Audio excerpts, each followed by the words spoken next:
Isso não está certo.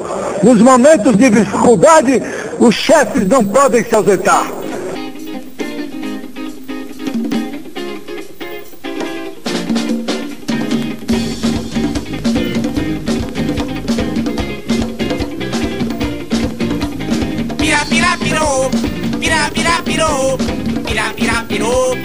Pirou em Salvador.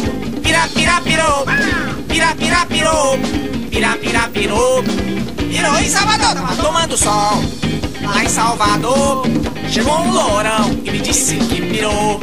Ele tirou a camisa, ele tirou o calção, agachou na areia e cagou no chão. Cagou.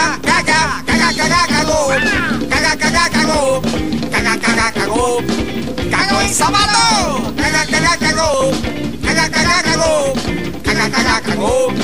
Cagou em Salvador, chegou um negão, pisou no cocô, ficou estressadão. Então perguntou, quem foi o cagão? O lourão se acusou, negão pegou neles oitão. O lourão ele matou. Matou.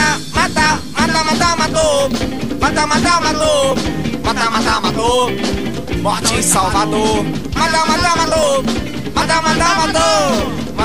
Matou. Morte em Salvador.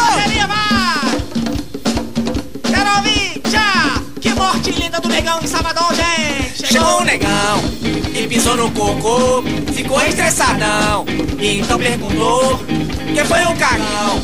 O lourão se acusou, negão pegou 3 oitão. E lourão ele matou. Matou.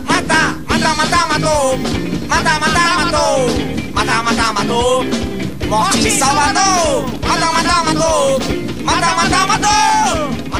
Matou. Morte em Salvador.